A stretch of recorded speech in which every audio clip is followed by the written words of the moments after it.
Oke, selamat pagi bagi saudara semua yang saya kasihi dalam Kristus. Shalom. Puji Tuhan, pagi hari ini kita berkumpul di tempat ini, di rumah Tuhan, dengan berkat Tuhan, pertolongan Tuhan dalam kehidupan kita semua. Kita patut memuji Tuhan, kita patut menyembah Tuhan, kita patut merindu untuk mendengar isi hati Tuhan, pesan-pesan Tuhan bagi kita semua pagi hari ini. Mari kita akan mulai ibadah kita dengan doa. Saya undang untuk kita berdiri bersama-sama. Kita akan masuk di dalam doa. Mari kita berdoa. Pertolongan pada kita dalam ibadah minggu yang kudus ini adalah datang daripada Tuhan yang telah menciptakan langit, bumi, dan segala isinya. Dia setia memelihara ciptaannya dan tidak pernah meninggalkan perbuatan tangannya dari selama-lamanya sampai selama-lamanya. Bahwa kami dalam surga, kami ucap syukur Tuhan. Pagi hari ini kami ada di rumah Tuhan. Kami boleh datang dengan tubuh yang sehat, dengan penyertaan dan berkat Tuhan dalam kehidupan kami semua. Patut pagi hari ini masuk dalam ibadah yang kudus ini. Kami mau menyembah, memuji Tuhan. Kami mau duduk dan tenang untuk mendengar isi hati Tuhan, pesan-pesan Tuhan bagi kami semua. Mari kami undang kuasa Roh Kudus yang akan mengurapi kami semua, baik para hamba-hamba Tuhan yang melayani Tuhan pagi hari ini, baik Aser Kolektan, para pemusik WL Singer, hamba Tuhan yang tergabung di dalam AVD, dan hamba Tuhan yang akan memberitakan firman Tuhan. Mari Tuhan urapi dengan urapan khusus dari surga, dan kami semua jemaat yang hadir juga, Engkau mau urapi dengan kuasa Allah, sehingga ibadah kami pada pagi hari ini semuanya itu untuk kemuliaan nama Tuhan saja. Terima kasih Bapa. Kami juga berdoa untuk hamba Tuhan yang melayani Tuhan di Fikit, C4C, dan The Flame. Urapi mereka dengan urapan khusus dari surga, sehingga Tuhan jemaat anak-anak, sehingga jemaat remaja, pemuda semua diberkati oleh Tuhan. Terima kasih Bapa. Berkat Tuhan kami berdoa untuk saudara-saudara kami dalam perjalanan kontar mereka Tuhan. Tibakan tempat ini, kumpulkan kami bersama, berkati kami bersama-sama. Terima kasih Bapa. Dalam nama Tuhan Yesus Kristus, kami sudah berdoa dan mengucap syukur. Semua yang mengasihi Tuhan, mari kita sama-sama katakan amin. Shalom semuanya. Anugerah Tuhan besar buat kita, amin. Amin. Sekali lagi, anugerah Tuhan besar buat kita, amin. Amin. Amin. Beri kemuliaan bagi Tuhan kita. Karena itu Tuhan, mari Bapak Ibu semua, mari saat ini kita arahkan hati, pikiran kita kepada Tuhan. Kita percaya Tuhan Yesus ada di tengah-tengah kita, amin. Amin. Mari kita katakan bersama-sama, tapi juga secara pribadi. Mari kita katakan kepada Tuhan bahwa Tuhan Engkaulah satu-satunya Allah, sumber segalanya. Biarlah kebenaran Tuhan saja yang kita pegang, untuk kita bersikap, untuk kita hidup sesuai dengan kehendak Tuhan. Amin. Hidupku takkan sama.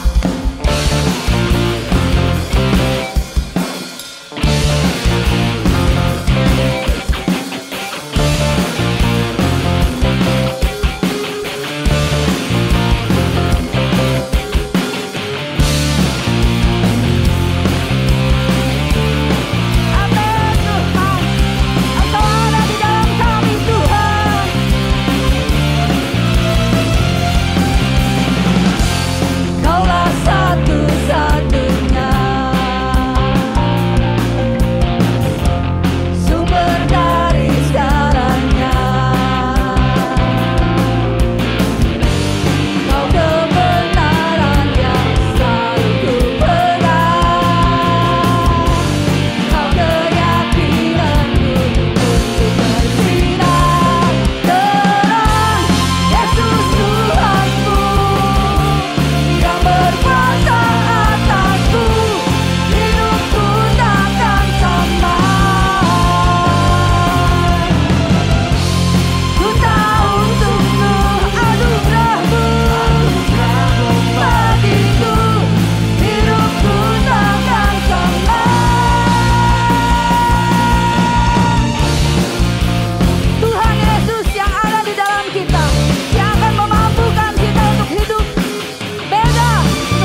kemuliaan yang paling dahsyat bagi Allah di atas segala Allah. Tuhan segala Tuhan.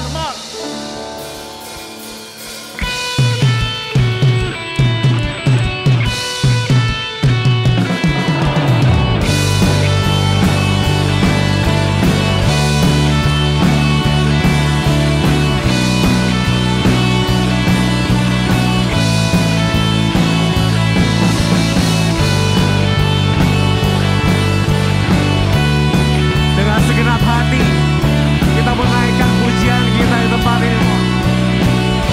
Semuanya katakan, Kau batu karang yang teguh, Kau tak benteng dan perisaiku, yang menang kalahkan maut, penyelamat yang kita menaikkan tangan kita sama-sama di hadapan Tuhan seperti ini, mohon.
Kita mengatakan haleluya, haleluya, kekal mulia, haleluya,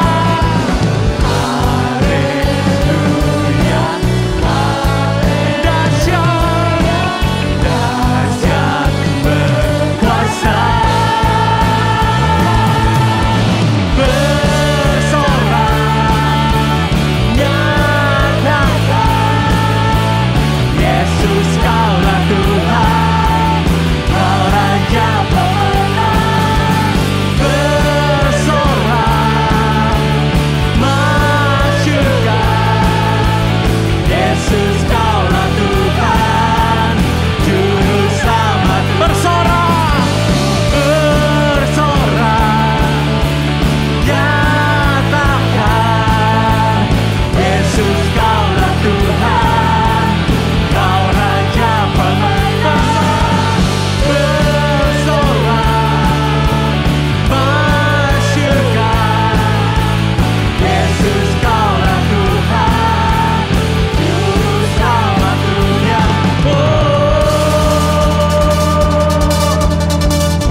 Kita yakin hanya Dia satu-satunya Allah yang luar biasa, Allah yang berkuasa, dan Allah yang bertindak dalam kehidupan kita. Amin.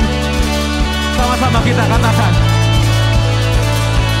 agung dan perkasa, megah dan berjaya, Yesus Tuhan, Yesus Tuhan, tempat perlindungan, gunung pertahanan, Yesus Tuhan, Yesus Tuhan, agung dan perkasa, megah dan berjaya,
punya Allah yang dahsyat, namanya siapa?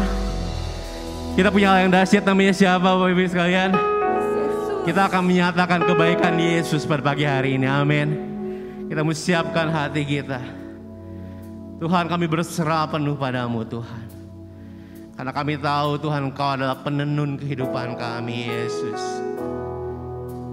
Engkau adalah Allah yang bisa kami andalkan. Engkau adalah Tuhan yang bisa kami andalkan. Kau penenun hidupku, sempurna rencanamu, hanya Kaulah harapan, Kaulah Tuhan, damai dan sejahtera, rancanganmu termegah. Kini aku berserah, ku percaya. Amin, amin, amin.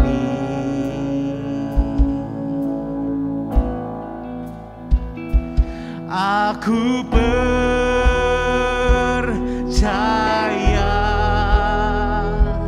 aku percaya, ku berseru, Kau pun mendengar, ku berserah. Amin.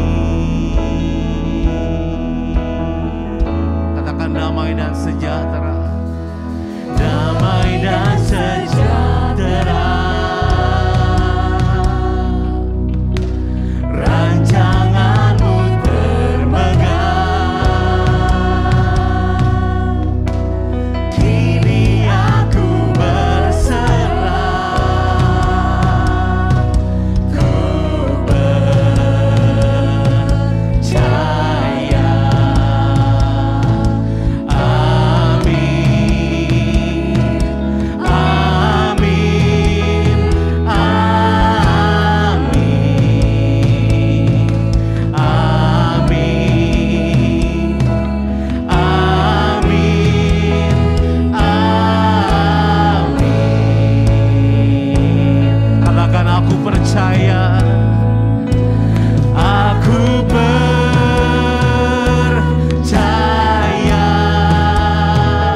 berseru, Kau pun mendengar, ku berserah.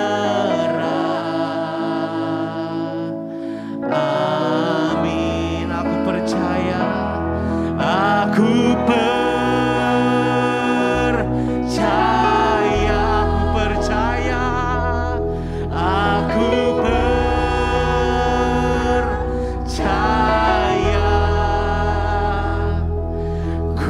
berseru, Kau pun mendengar, ku berserah. Amin, amin, amin. Dengan kemuliaan yang paling dahsyat bagi Allah kita.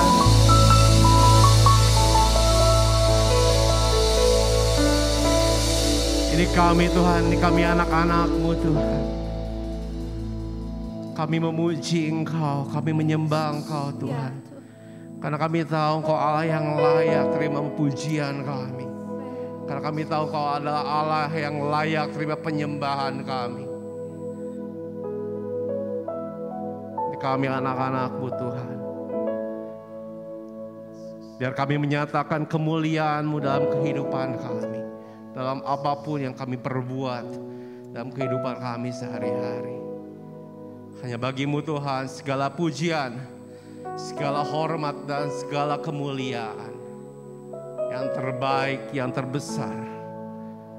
Hanya bagi satu nama Yesus Kristus dalam kehidupan kami. Dan yang percaya, sama-sama kita katakan, amin. Silakan dulu Bapak Ibu sekalian.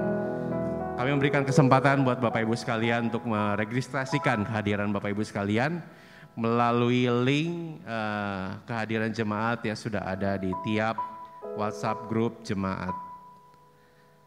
Waktu dan tempat saya persilahkan. Tuhan Yesus memberkati.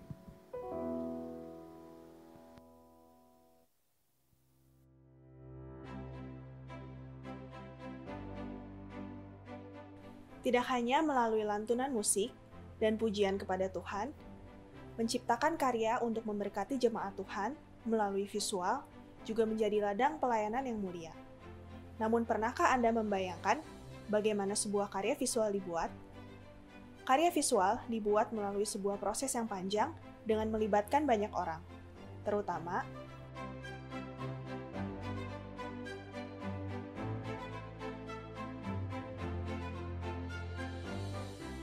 fotografer,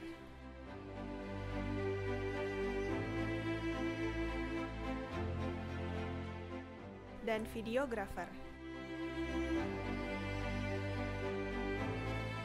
Gereja Rehoboth membutuhkan talenta-talenta untuk bersama-sama membantu setiap proses produksi, untuk menciptakan karya-karya visual kreatif yang berdampak bagi jemaat Gereja Rehoboth.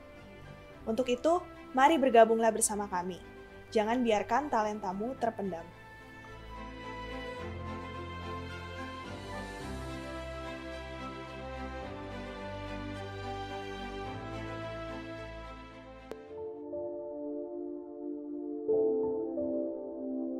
Saudara, sekarang ini kita hidup dalam dunia modern yang di satu sisi menganggap bahwa seks adalah hal yang tabu atau berdosa, sehingga tidak boleh dibicarakan di ruang publik.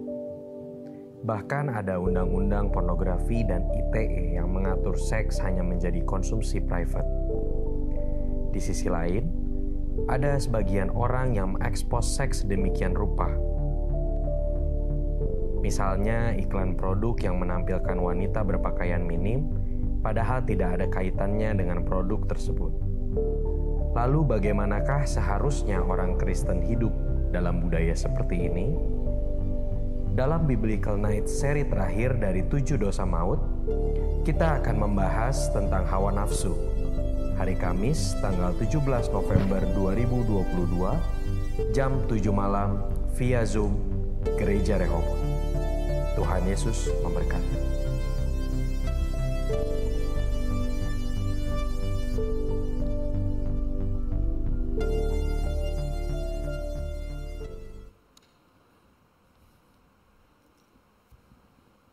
Ya puji Tuhan. Shalom saudara. Kita sudah memuji Tuhan, menyembah Tuhan. Tiba saatnya kita akan merenungkan firman Tuhan dan belajar firman Tuhan bersama-sama. Mari sebelumnya kita akan masuk dalam doa. Mari kita berdoa. Bapa kami dalam surga, terima kasih Tuhan untuk berkat Tuhan bagi kami semua. Terima kasih Tuhan, kami sudah memuji Tuhan, kami sudah menyembah Tuhan. Tiba saatnya kami akan belajar firman Tuhan supaya kami boleh makin mengerti, dan bukan hanya itu, kami mau lakukan dalam kehidupan kami sehari-hari. Terima kasih Bapa untuk kasih setia Tuhan dalam kehidupan kami semua. Kami menyerahkan kehidupan hamba-Mu ke dalam tangan Tuhan. Urapilah dengan urapan secara luar biasa, sehingga firman Tuhan dapat diterangkan dengan kata-kata sederhana, dan kami boleh mengerti, dan lebih dari itu, kami boleh lakukan di dalam hidup kami sehari-hari. Kiranya kuasa Roh Kudus akan memimpin seluruh firman Tuhan yang akan disampaikan. Terima kasih Bapa. Urapi kami semua yang hadir juga dengan kuasa-Mu dari surga. Dalam nama Tuhan Yesus Kristus, kami sudah berdoa dan mengucap syukur. Amin. Saudara-saudara, pagi hari ini judul dari firman Tuhan adalah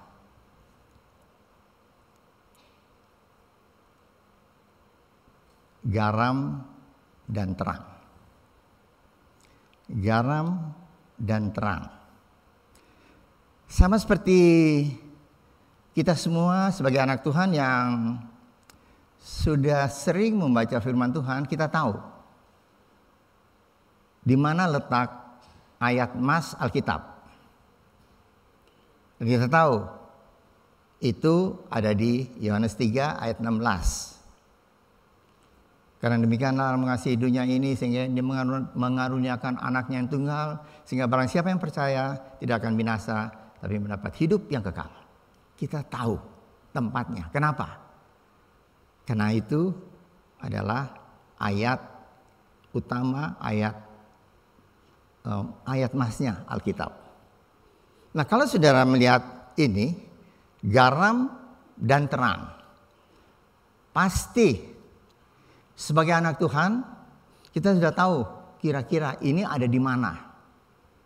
Karena tema ini, perkataan Tuhan Yesus ini adalah satu perkataan yang mempunyai tujuan yang positif, yang baik bagi orang-orang yang mengikut Dia, orang-orang yang percaya kepadanya. Saudara, dan pagi hari ini kita tidak mau membaca ayat ini sebagai satu ayat yang indah, yang baik, yang bagus, tapi begitu saja. Tidak, saudara. Kita mempelajari lebih dalam apa maksud Tuhan. Kita mempelajari bagaimana Tuhan menyampaikan hal ini sehingga itu menjadi perhatian bagi murid-muridnya.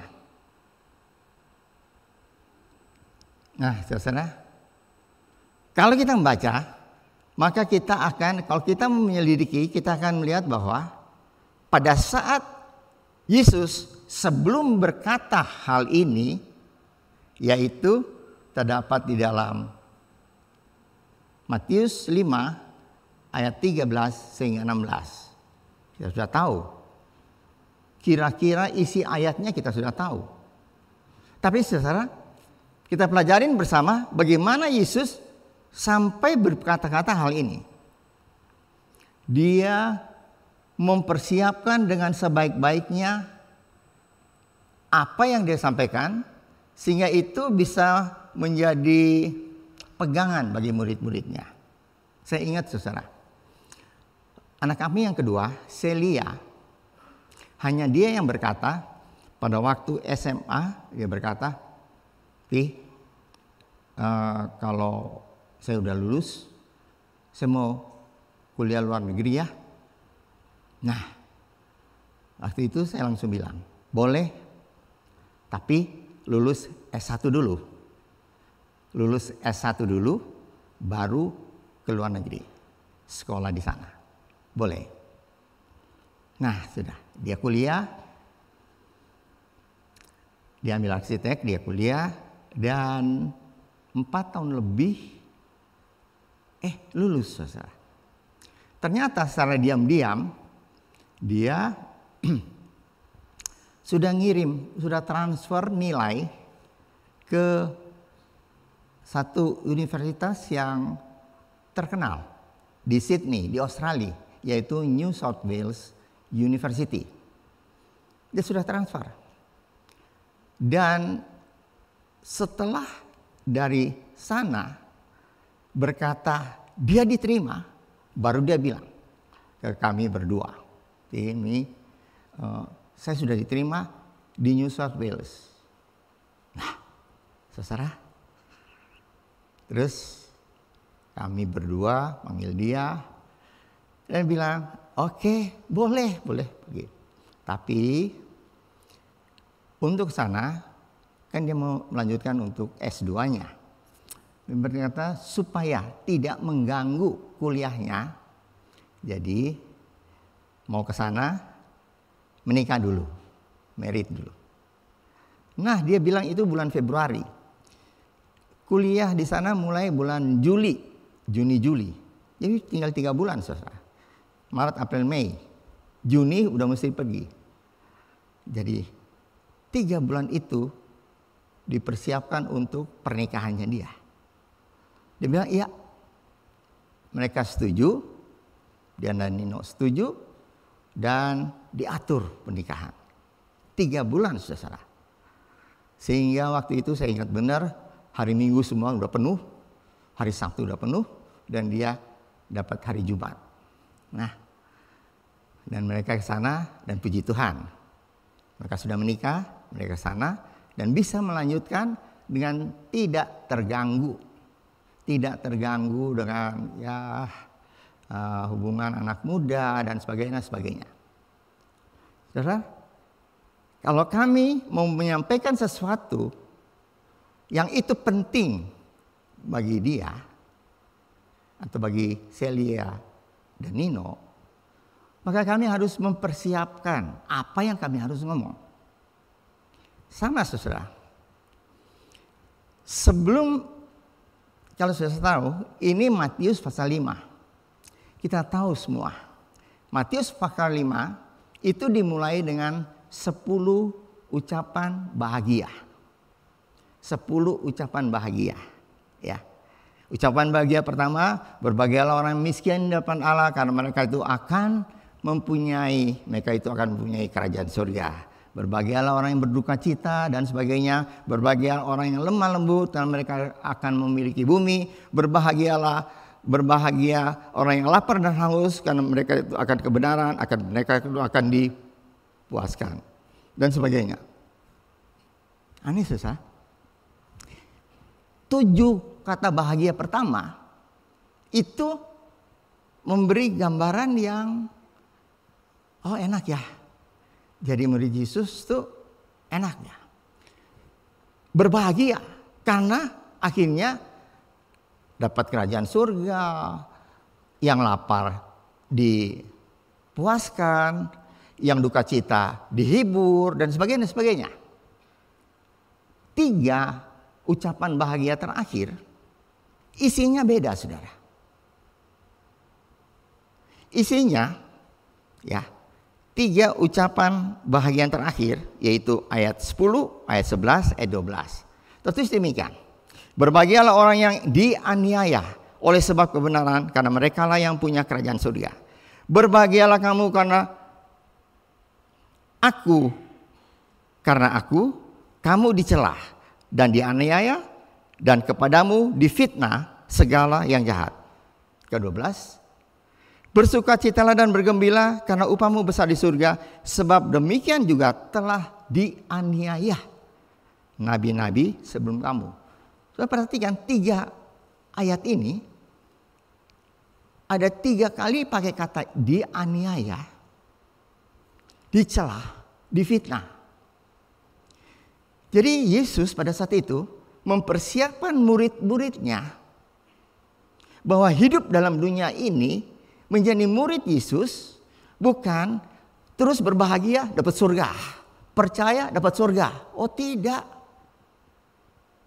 Mereka akan melalui dianiaya, difitnah, dicelah. Dan kita tahu saudara, dalam Alkitab kita tahu kan bahwa Tuhan berkata, memang aku mengutus kamu seperti aku mengutus kalian, seperti domba di antara serigala. Keadaannya berbahaya. Harus bersiap-siap, berbahaya. Nah, saudara, kenapa Tuhan Yesus memakai kata aniaya sampai 3 kali? Kita tahu bersama-sama bahwa iblis itu adalah makhluk yang selalu mengganggu anak Tuhan, orang percaya, dan tanda kutip kalau bisa dianiaya sehingga penderitaan dan sebagainya. Sehingga dalam Yohanes 10 ayat 10 berkata, pencuri datang, pencuri iblis ya, akan mencuri, membunuh dan membinasakan. Mencuri, membunuh, membinasakan. Itu pencuri datang. Itu iblis. Itu adalah akibat dari satu aniaya. Mencuri, sukacita,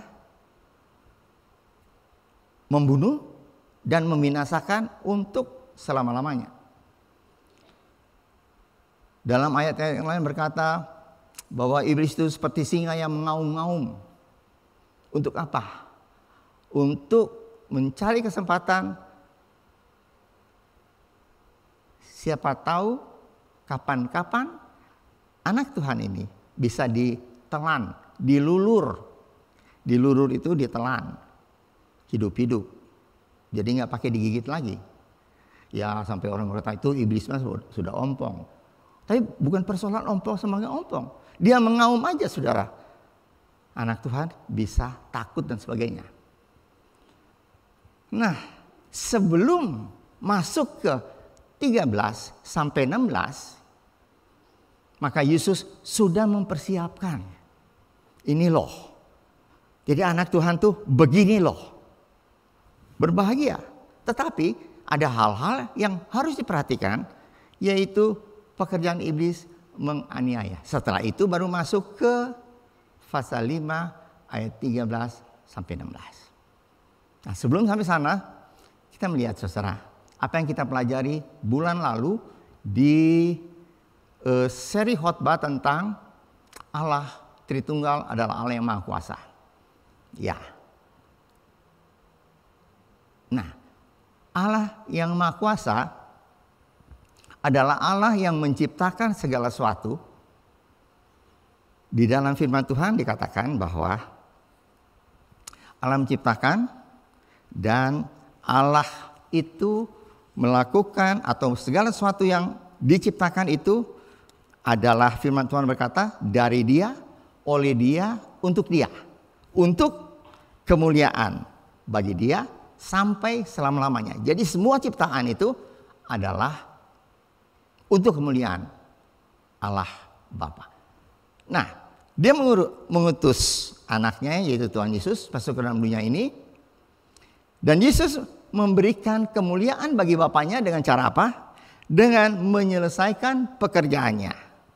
Dengan menyelesaikan pekerjaan yang ditugaskan Bapa kepadanya. Diselesaikan. Untuk apa? Untuk kemuliaan Bapa.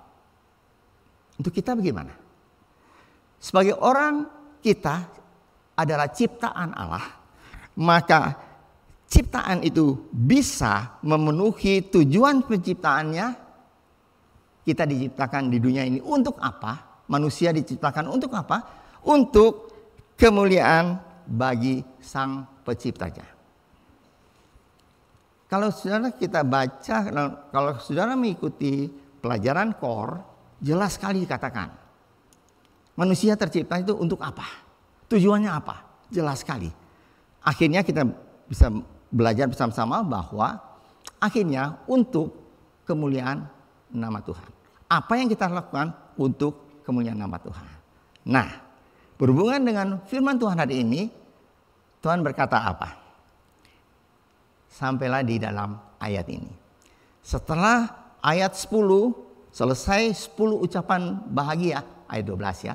Selesai 10 ucapan bahagia, Yesus masuk ke dalam pasal 5 ayat 13. Tertulis demikian. Saya bisa baca. Kamu adalah garam dunia. Jika garam itu menjadi tawar, dengan apakah ia diasinkan? Tidak ada lagi gunanya selain dibuang dan diinjak orang. Kamu adalah terang dunia. Kota yang terletak di atas gunung tidak mungkin tersembunyi. Ayat 15. Lagi pula orang yang menyalakan pelita, lalu meletakkannya di bawah gantang. Sekali. Lagi pula orang tidak menyalakan pelita, lalu meletakkannya di bawah gantang, melainkan di atas kaki dian, sehingga menerangi semua orang di dalam rumah itu.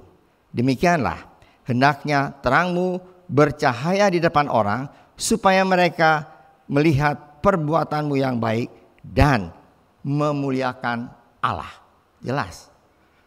3 ayat ini, ya, 13, 14, 15, 16. 4 ayat ini berbicara tentang apa yang menjadi tugas kita, ya, yaitu menjadi garam dan terang.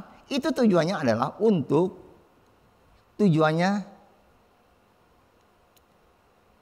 untuk kemuliaan Allah. Nah, saudara, sekarang kita masuk di dalam pokok kita pada hari ini, yaitu ayat 13 sampai 16. Pertama, hidup kita adalah hidup yang berdampak positif bagi dunia. Saudara baca, setelah Yesus berbicara tentang pertama 10 ucapan bahagia. Setelah itu 4 ayat menjadi garam dan menjadi terang. Setelah itu Yesus lanjutkan dengan demikian. Yesus melanjutkan dengan kata-kata dalam pasal 5 ayat 17 sampai 20, tertulis demikian ayat 20. Jikalau hidup keagamaanmu tidak lebih benar daripada hidup keagamaan orang ahli-ahli Taurat dan orang-orang Farisi, sesungguhnya kamu tidak akan masuk ke dalam kerajaan surga. Wow, itu ayat 13 sampai 16 tertulis di antara 10 ucapan bahagia dan ditulis, jikalau kehidupan keagamaanmu tidak lebih benar dari orang Farisi, kamu tidak boleh masuk kerajaan surga. Saudara, sudah dianiaya, terus kita harus jaga-jaga. Kita harus mempunyai hidup keagamaan, kesalehan yang lebih daripada orang Farisi. Terus kita pikir sekarang, dalam keadaan demikian, dalam keadaan normal-normal saja, orang Kristen ada yang tidak menjadi garam, tidak menjadi terang. Meskipun dia tahu bahwa dia itu garam dan terang dunia. Karena Yesus berkata demikian. Jadi maksud Yesus menempatkan itu di antara 2 perikop yang begitu menjadi permulaan dan kelanjutan dari perikop ini. Saudara, Tuhan mau ingatkan bahwa hidup kita itu sebagai anak Tuhan, menjadi garam dan terang dunia itu harus tetap positif di dalam segala sesuatu yang kita lakukan dalam hidup kita. Dimanapun kita berada, dimanapun saudara berada, apapun yang saudara kerjakan. Mari kita mulai menilai sebelum firman Tuhan ini selesai, kita mulai menilai. Hidup kita ini sudah menjadi garam, sudah menjadi terang atau tidak. Nah, menghasilkan buah adalah hidup yang berdampak positif di dunia. Yaitu pertama, menjadi garam dunia seperti ayat 13-16. Dan yang kedua, menjadi terang dunia. Garam dan terang. Garam dan terang. Ini yang Yesus tekankan. Nah, saudara, menjadi garam, ya, adalah sesuatu yang bisa dinikmati dan dirasakan oleh orang lain. Itu berbicara tentang apa? Perkataan dan perbuatan kita. Perkataan dan perbuatan kita. Dan saudara, dua hal ini terang juga, ya. Dua hal ini berbicara tentang hal-hal yang dibutuhkan bukan seminggu sekali, bukan saudara. Bukan sebulan sekali, bukan. Tiap hari. Setiap orang membutuhkan garam dan membutuhkan terang untuk beraktivitas di malam hari. Jadi saudara, ini perlu sekali ditekankan oleh Yesus. Meskipun di tengah-tengah hal yang secara manusia mungkin tidak enak oleh sebab akan menghadapi hal-hal yang aniaya atau ini. Atau dilihat orang hidupmu, hidup keagamaan kita, kesalehan kita, dilihat setiap hari. Di tengah-tengah itu Yesus berkata, garam dan terang itu seolah-olah dia mengatakan bahwa dua hal ini diperlukan tiap-tiap hari oleh setiap manusia dalam dunia ini. Kalau terang, penerangan menuntun orang yang berjalan dalam kegelapan. Betul. Dan itu tentu berbicara tentang penginjilan. Saya tidak akan panjangkan di penginjilan ini. Bilang, saya kan bukan penginjil, saya kan bukan evangelis, saya kan bukan yang suka khotbah di belakang mimbar. Oh tidak, saudara. Tiga hal ini berbicara, penginjilan itu berbicara tentang penerangan, itu berbicara menuntun orang, ya. Seperti di Mazmur 119 berkata demikian, firman-Mu adalah pelita bagi kakiku dan terang bagi jalanku. Jadi terang itu adalah menuntun orang dari kegelapan. Jadi, meskipun saya bukan seorang pengkhotbah, seorang penginjil, tapi melalui hidup saya orang bisa melihat.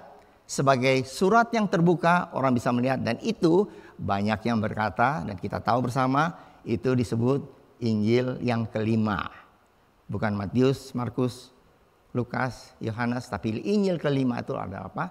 Surat hidup kita yang terbuka.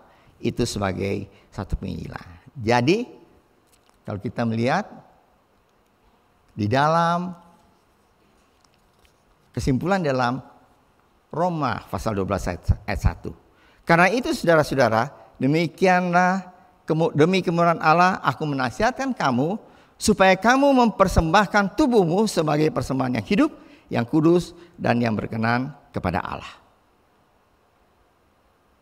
Nah, hidup. Jadi seluruh keberadaan kita itu menjadi persembahan yang hidup, yaitu menjadi dalam perkataan perbuatan kita dan menuntun sesar kita ke dalam kebenaran Allah, yaitu keselamatan. Itu menjadi tugas hidup kita. Selanjutnya, bagian B. Jadi kita harus bersikap positif. Kedua, yang menjadi pertanyaan adalah, apakah sekarang istilah garam dan terang itu masih relevan untuk kita? Dalam Matius pasal 5 ayat 13 kita baca tadi, kamu adalah garam dunia. Jika garam itu menjadi tawar, dengan apakah ia diasinkan? Dengan apakah ia diasinkan? Jadi, bukan ditulis selanjutnya, tidak ada lagi gunanya. Selalu dibuang dan diinjak orang.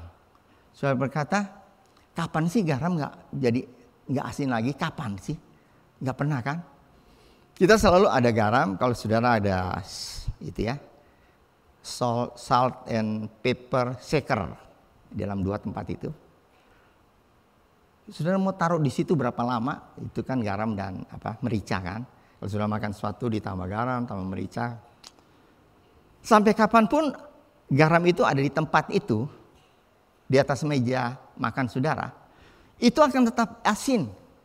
Nah ini kalau tidak asin akan dibuang dan diinjak kapan? Udah gak pernah.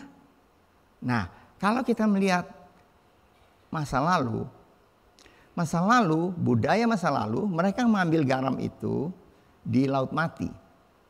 Laut Mati itu saudara, mereka ambil di sana tuh bukan airnya garamnya tinggi sekali kan. Sehingga kalau kita ke sana kita nyemplung itu nggak tenggelam katanya, bisa baca koran di atas air. Saudara, mereka bukan ambil airnya, tetapi mereka ambil semacam serabut gitu yang berasal dari sana. Itu diambil dan itu yang dipakai untuk masak. Jadi kalau seorang ibu memasak makanan, itu serabut itu akan dicemplungkan di dalam masakan. Masak terus, dirasa. Cukup garamnya, diangkat. Taruh di meja atau taruh di dapur. Nanti kalau masak, itu ambil lagi, taruh lagi, masak lagi, cukup garamnya, taruh. Nah itu demikian terus. Nah itu yang bisa menjadi tawar. Lama-lama serabut itu yang tidak ada lagi garamnya. Ya kan? Karena sudah dipakai terus. Itu yang jadi tawar. Nah itu tidak berguna. Ambil, dibuang, diinjak-injak orang. Ya. Itu maksudnya pakai garam. Di sekarang saudara, apa yang kita harus lakukan? Kita tahu bersama-sama bahwa kita menjadi garam itu, dan seperti kita tahu bahwa garam yang ada pada kita sekarang adalah satu garam berbentuk kristal, dan itu akan terus selama-lamanya menjadi garam, kecuali kalau saudara buang. Jadi menjadi asin. Jadi kita sebagai anak Tuhan, tetap ayat ini relevan bagi kita. Kita harus menjadi garam dan terang untuk seumur hidup kita selama kita ada di dalam dunia ini. Dan yang terakhir, bagian C, adalah bukan berperan, tetapi ini adalah identitas. Ini adalah identitas. Apa bedanya berperan dan identitas? Berperan itu saya bisa berperan sebagai semar dengan memakai apa? Topeng. Dan saya bisa menari seperti seorang semar atau bisa main sebagai seorang semar. Itu berperan pakai topeng. Ada usaha dari saya. Tapi identitas tidak. Identitas itu adalah satu-satu hal yang sudah melekat di dalam diri saya yang harus saya lakukan. Ya. Identitas misalnya, identitas seorang anak raja. Mau kemanapun orang tahu bahwa dia itu anak raja. Dia itu putra mahkota. Semua orang tahu. Karena apa? Identitas. Dari identitasnya dia harus berperan sebagai anak raja. Ya, jadi beda saudara ya. Jadi berperan itu berusaha untuk melakukan sesuatu seperti yang dipikirkan orang. Tapi kalau identitas itu sudah dicap dalam diri kita, maka kita harus melakukan hal-hal yang sesuai dengan identitas kita. Kalau kita lihat, ya, apa Tuhan berkata? Kamu harus menjadi garam. Kamu harus menjadi terang. Tidak, saudara. Baca benar-benar itu kamu adalah. Adalah itu bukan harus menjadi. Oh tidak. Adalah itu adalah kita. Mau dibuka-buka gimana tetap garam. Mau gimana kita tetap terang. Itu adalah identitas. Jati diri kita. Itu yang Tuhan mau. Kalau kita memikirkan dan kita pelajari lebih jauh, maka kita akan melihat bagaimana maksud Tuhan mengatakan ini kepada murid-muridnya. itu suatu hal yang cukup dalam dan waktunya, periodenya seumur hidup. Karena dia setelah menjadi murid Yesus, dia adalah garam. Mereka adalah terang. Kita setelah percaya pada Tuhan, kita adalah garam. Kita adalah terang. Nah, apa bisa gitu? Dalam Kolose pasal 3 ayat 5, dalam Kolose pasal 3 ayat 5, itu demikian ya. Karena itu matikanlah dalam dirimu segala sesuatu yang duniawi, yaitu percabulan, kenajisan, hawa nafsu, nafsu jahat, dan juga keserakahan. Dan yang sama dengan penyembahan berhala. Semuanya mendatangkan kemurahan Allah atas orang-orang durhaka. Dulu kamu juga melakukan hal-hal yang demikian. Maka kamu hidup di dalamnya. Saudara, kalau kita lihat ya, kalau saudara baca dalam ayat 3, pasal 3 ayat 5 sehingga ayat ke-9, di situ ditulis semua sifat-sifat manusia lama kita. Dan ayat ini dimulai dengan karena itu, oleh sebab itu, matikanlah. Matikanlah, artinya kalau sudah mati, kita tidak berhubungan lagi dengan hal yang lama. Jadi kalau orang sudah mengenal Tuhan, sudah masuk dalam baptisan, artinya mati bersama-sama dengan Kristus dan bangkit menjadi ciptaan yang baru, berarti semua hal yang lama sudah dimatikan. Gak bisa, dia tadinya sebelumnya adalah orang yang bagaimana, dan setelah ini, dikurangin 60%. Dikurangin tinggal 30%. Tinggal 10%. Tidak, saudara. Matikan.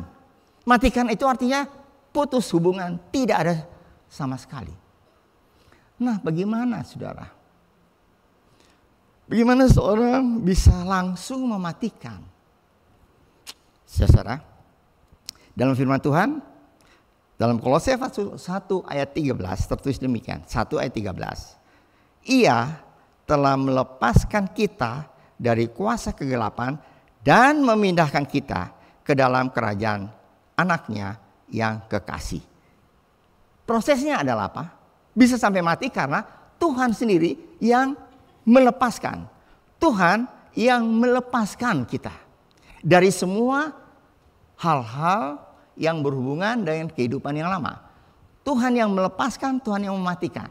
Saudara, mematikan segala sesuatu. Saudara, saya teringat gajah di Thailand. Kalau saudara lihat ke Thailand, saudara melihat di sirkus, kok pinter sekali ya gajahnya. Ada musik, deng, dia diam, dia nari, musik lagi, dia jalan lagi, sampai itu dia nari lagi. Kok bisa? Ternyata saudara, gajah yang akan dipakai di sirkus, ternyata sejak kecil, sejak kecil setelah dia lahir, 1-2 minggu setelah dia lahir, kakinya diikat dengan tali.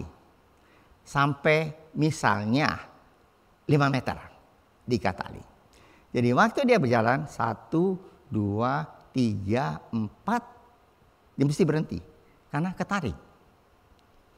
Terus hidupnya, terus demikian. Terus hidupnya sampai dia menjadi dewasa. 1, 2, 3, 4. Berhenti karena ada tali. Jadi waktu dia sudah dewasa, waktu di sirkus ada musik, musiknya mulai main. 1, 2, 3, 4, dia angkat, dia menari. Selanjutnya musiknya diterusin, dia jalan lagi. Kok pintar benar? Gajahnya itu masih, meskipun apa kakinya masih diikat? Tidak, saudara. Kakinya sudah dilepas. Tapi ikatan dia segitu lama. Sebelum dia main sirkus, dia hidupnya kakinya terikat. Sebelum kita mengenal Tuhan, maka hidup kita terikat dengan hidup yang lama. Mari saudara, itu jangan menjadi gajah itu waktu dia sirkus. Apa kakinya masih diikat? Tidak, saudara. Sebenarnya kalau dia mau jalan terus 10 langkah, 100 langkah, dia bisa. Kenapa dia masih demikian? Oleh sebab ikatan itu, ya, ikatan yang dia telah mengikat dia sampai dia dewasa, itu terus mengganggu dia. Sehingga dia merasa seolah-olah terikat. Padahal dia sudah dilepaskan. Dia tidak pakai tali lagi. Kita sebagai anak Tuhan, kita sudah dimatikan. Mari saudara. Biar kita melepaskan hal-hal yang tidak berkenan di hadapan Tuhan. Jangan kalau ada gembala sidang, ada majelis, ada pendeta lihat. Gitu ya. Kami berdua saudara tiap pagi jalan. Di belakang, di Saparua. Muter. Kami melewati 2 rumah sakit, ya, rumah sakit Halmahera 1, Halmahera 2. Di situ ada seorang penjaganya security, dia duduk, terus dia duduk dan dia nunggu, dia rokok. Saya deketin dia, Pak, dia umurnya sekitar 40-50 itu, Pak, kok pakai bakar-bakar duit gitu, Pak? Nggak bisa tidur. Lah, kapan Bapak sekarang bangun? Nggak bisa tidur, kan kita nggak bisa tidur. Kalau nggak bisa tidur. Ya kalau Bapak lagi tidur ini apa tuh? Kebakar tuh kasurnya. Oh iya, dia tahu bahwa kami itu dokter. Sebab direktur rumah sakit Halmahera itu adalah senior kami waktu kami kuliah. Jadi saudara, setelah hari itu, tiap kali kami pulang, kalau pulang pergi itu selalu lewat Halmahera. Saban kali dia lihat kami sudah mulai jalan, dia langsung, nah itu ya, nggak tahu ininya kebakar atau nggak tahu. Pokoknya ngumputin ya gitu, supaya nggak ditanya. Nah, saudara, apa kita memang mesti gitu sebagai anak Tuhan? Ya, apakah kita mesti terikat dengan hal-hal yang demikian? Hidup lama. Hidup lama. Mari saudara. Pengorbanan Yesus di kayu salib itu tujuannya untuk apa saudara? Yesus disalib bukan hanya merubah kita dari orang yang tidak baik menjadi orang yang baik. Tetapi dari mati menjadi hidup. Saudara, jauh-jauh Tuhan datang dari surga untuk mati di salib untuk merubah kita menjadi orang baik. Apa bedanya dengan kita mendengar motivator yang bicara supaya kita menjadi orang baik? Apa bedanya? Tidak, saudara. Yesus mati di atas kayu salib gunanya untuk apa? Untuk membuat kita yang mati selama-lamanya menjadi hidup untuk selama-lamanya. Amin, saudara. Itu maksud Tuhan datang ke dalam dunia ini.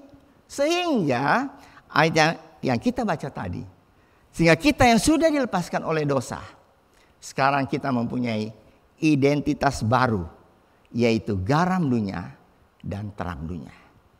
Itu maksudnya Yesus mati di atas kayu salib bukan membuat kita menjadi orang yang baik, lebih baik dari sebelumnya. Oh tidak, saudara. Yesus mati di atas kayu salib, mengorbankan dirinya untuk membuat kita menjadi hidup. Dan pada saat itu kita mempunyai identitas baru, yaitu menjadi garam dunia dan terang dunia. Saudara, ada satu keluarga, ya, dulu di Bandung dan pindah ke Jakarta. Dan saudara, kita tahu bersama-sama bahwa dari kota pindah ke kota yang lebih besar pasti, ya, godaan lah, aniaya lah, tekanan lah, dan segala sesuatu itu lebih banyak dari kota yang lebih kecil. Tapi saudara, karena dia adalah anak Tuhan, orang yang percaya pada Tuhan, pelayan Tuhan, maka dia bisa menjadi seorang yang berhasil di sana. Karena dia melakukan tugasnya dengan baik sebagai garam dunia dan terang dunia. Siapakah orang tersebut? Kita akan mendengar kesaksian dari Bapak Agung Subagio. Ya. Silakan dengan Ibu Heni.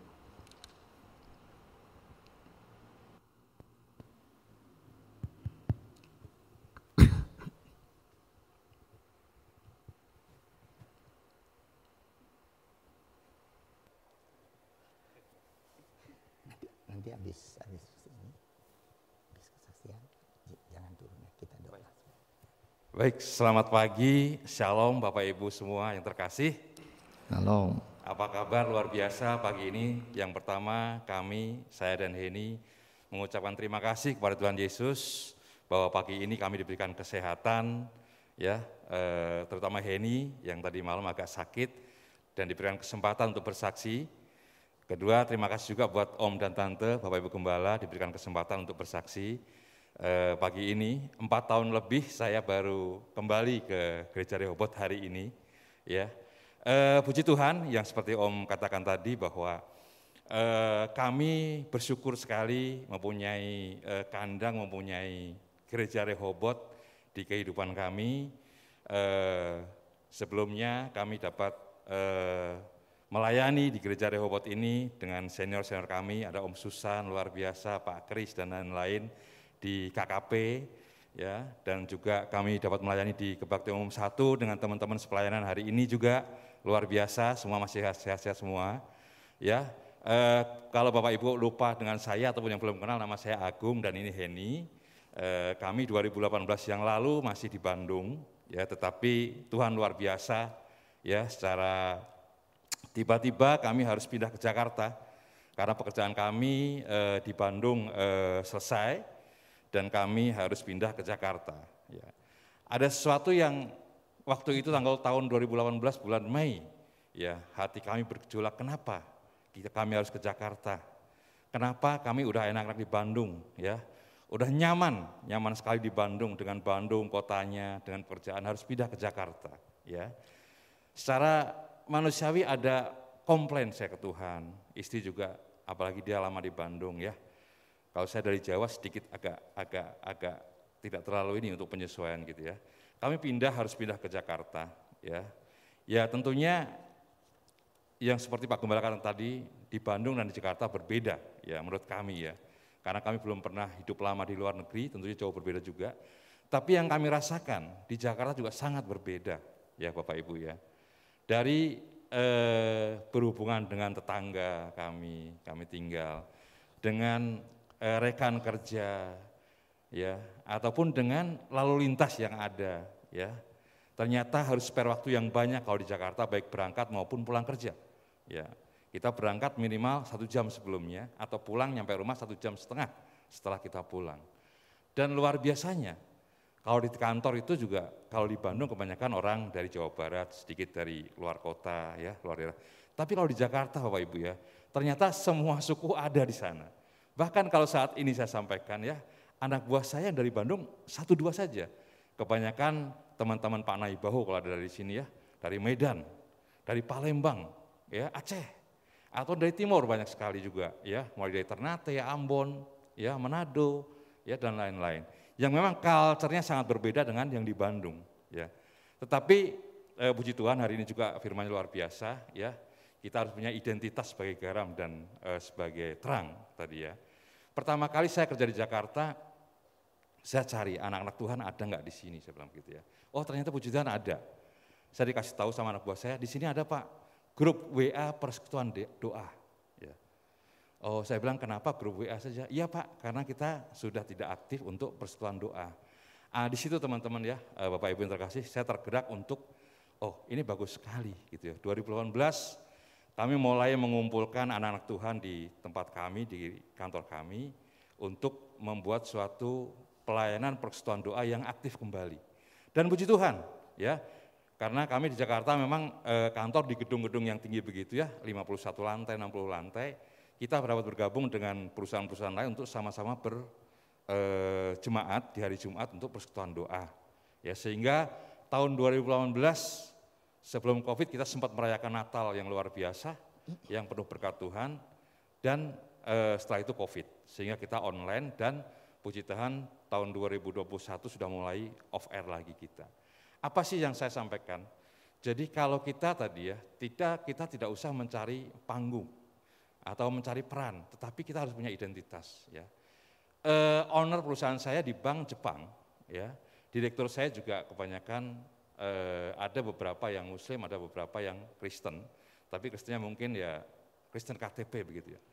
Tetapi saya mulai menerapkan mereka bahwa sesuatu harus diawali dengan doa. Ya. Jadi kalau kita briefing pagi, kita buka dengan doa. Dan suatu mukjizat yang luar biasa. Saya punya seorang direktur yang orang Pontianak, ya, Kristen, tapi belum aktif ke gereja. Dia selalu minta didoakan. Ya. Jadi waktu itu dia mau fit and proper test gitu ya di BI, di OJK. Gung, gua mau tes. Ya, kalau ini gimana? Doain ya, dia bilang gitu. Saya bilang, kok kita doa bareng. Saya bilang gitu. Doa. Ya. Besoknya dia mau tes lagi, Gung, doa lagi. Doa lagi. Ya. Dan puji Tuhan, Tuhan kasih kelulusan buat dia. Dan itu dia sampaikan ke semua direktur. Sehingga orang Jepang di saya, itu pun minta didoakan. Ya, doakan. Karena dia, kalau kita pagi, saya dari rumah mau berangkat doa pagi sama Heni, saya doain juga pimpinan-pimpinan saya. Di kantor sampai pagi, briefing pagi juga, kita doakan lagi. Dan ada satu pertanyaan pernah dari presiden saya, Pak Fukade namanya ya, dia nanya, kenapa sih kamu selalu sebut nama saya? Supaya saya memimpin dengan penuh kasih, kata dia. Karena orangnya selalu marah, Bapak Ibu ya, orangnya keras marah. Saya bilang berikan Pak Fukade hati yang penuh kasih untuk memimpin perusahaan ini. Dia sempat tanya ke saya, kenapa kamu selalu doain itu ke saya? Ya, saya bilang kasih itu, saya bilang gitu ya, luas artinya Fukade sang dan segala macam. Jadi orang tidak perlu kamu bentak, kamu marahin, tetapi kalau kamu merangkul dengan kasih, saya bilang gitu, itu akan luar biasa impact-nya. Akhirnya dia mengerti, ya. Impact-nya secara jasmani apa, Bapak Ibu yang kasih?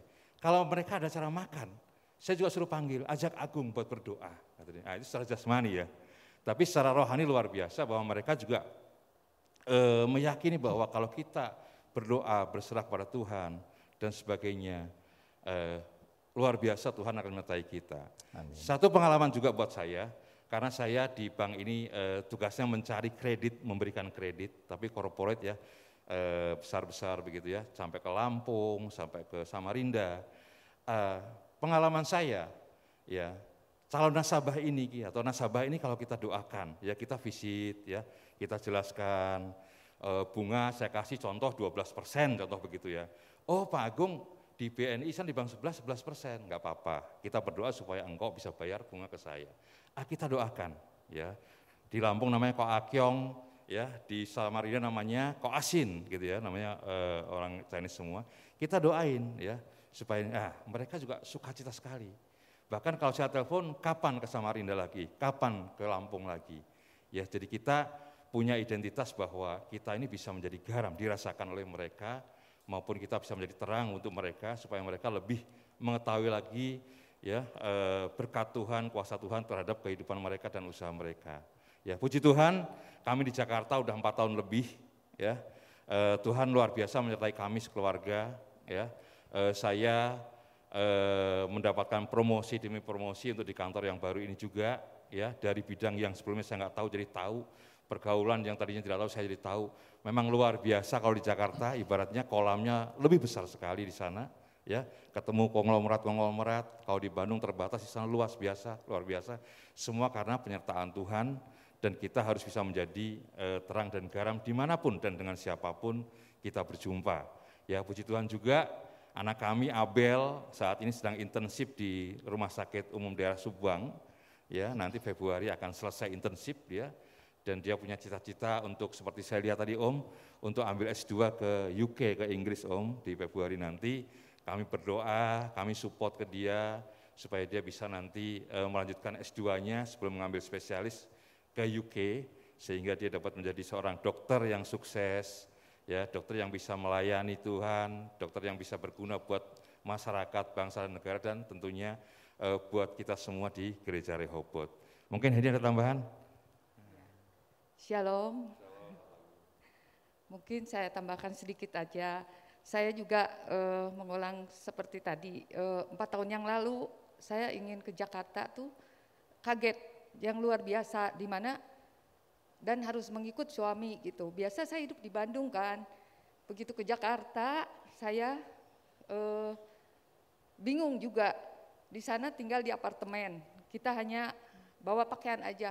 Mau belanja pun kemana, kita bingung, sama sekali saya bingung. Tapi di situ saya mengandalkan Tuhan dan berdoa, selalu berdoa. Tuhan, ini ada apa, kata saya selalu berdoa dan berdoa. Di mana ya puji Tuhan, rancangan Tuhan tuh lebih baik ternyata. Saya makin sini makin berpikir, ternyata rancangan Tuhan indah pada waktunya. Saya sekarang merasakan pada saat ini banyak yang ex-BNP, maaf ya saya sebutkan, di mana banyak yang mencari pekerjaan, tapi puji Tuhan suami saya saat ini masih bekerja. Itulah Tuhan yang sangat luar biasa, dimanapun berada, baik di Bandung, baik di Jakarta, kalau kita mengandalkan Tuhan, itu tidak ada yang mustahil.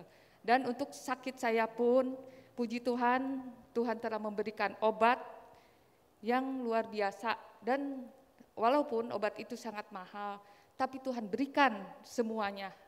Saya hanya bersyukur dan selalu bersyukur ke Tuhan. Hanya itulah kesaksian saya. Baik. Baik, terima kasih bagi Mbak Tuhan. Mari saudara, kita akan berdiri bersama, kita akan tutup ibadah kita dengan doa. Sebelum kita berdoa, hari Jumat saudara ada webinar ya tentang kanker. Yang akan dibicarakan kanker prostat laki, kanker serviks untuk wanita, dan kanker payudara.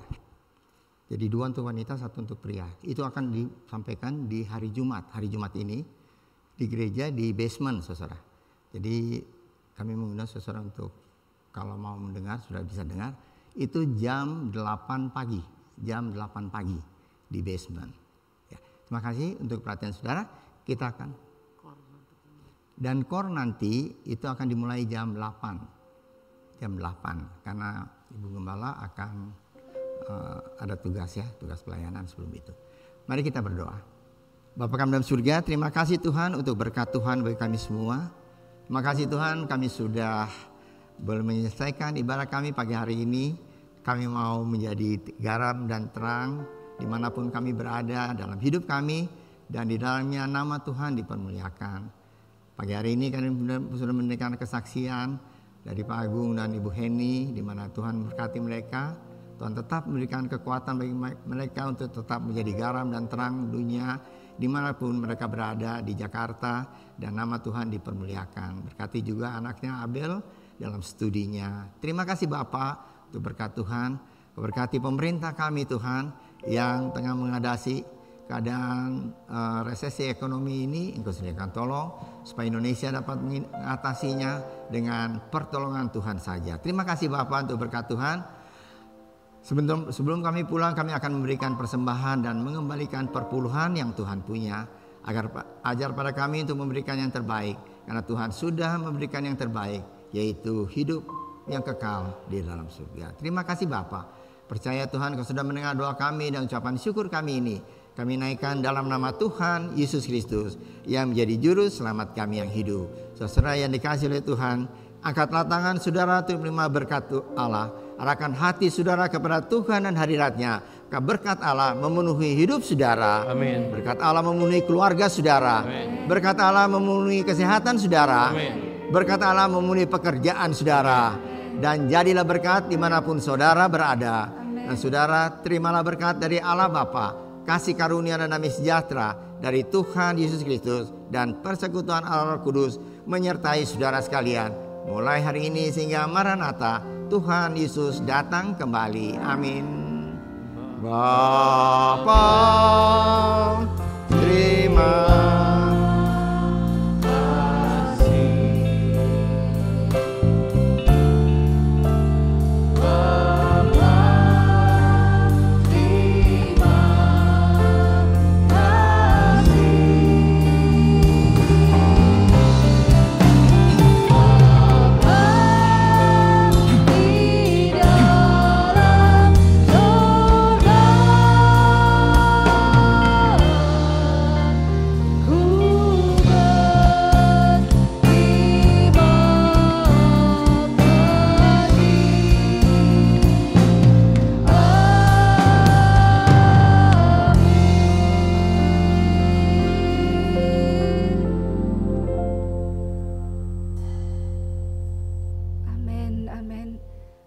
Selamat menikmati hari ini bersama dengan Tuhan.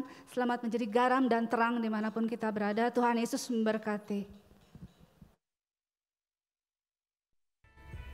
Shalom saudara, selamat datang dan selamat beribadah di rumah kita bersama Gereja Rehoboth. Ibadah umum 1 dan 2 sudah dilaksanakan secara onsite. Mari hadir secara langsung dan bersekutu bersama di rumah Allah. Rekaman ibadah dapat Anda akses melalui YouTube channel Gereja Rehoboth Jemaat Bandung mulai pukul 5 sore.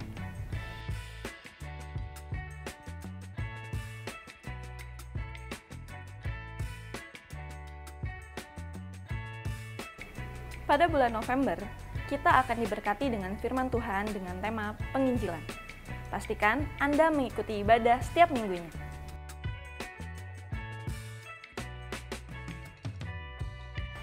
Apa itu kanker? Bagaimana cara menghindarinya? Dan bagaimana jika kita terdiagnosa kanker? Gereja Rehoboth dan YBPK Rehoboth bekerja sama dengan Yayasan Kanker Indonesia akan mengadakan seminar yang dilaksanakan pada Jumat 11 November 2022 pukul 8 pagi di basement Gereja Rehoboth. Seminar ini gratis, tidak dipungut biaya. Mari hadiri, belajar bersama agar tetap sehat dan bersukacita. Persembahan dan perpuluhan bisa diberikan saat ibadah onsite maupun online melalui QR Code dan nomor rekening yang tersedia.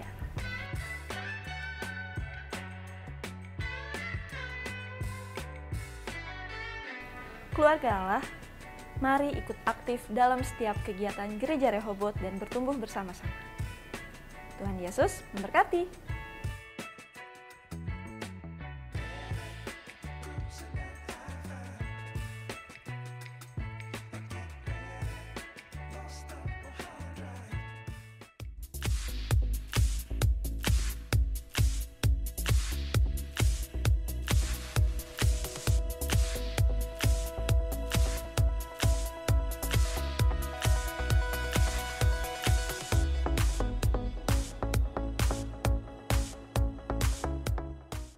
Anda telah selesai mengikuti ibadah online Gereja Rehoboth.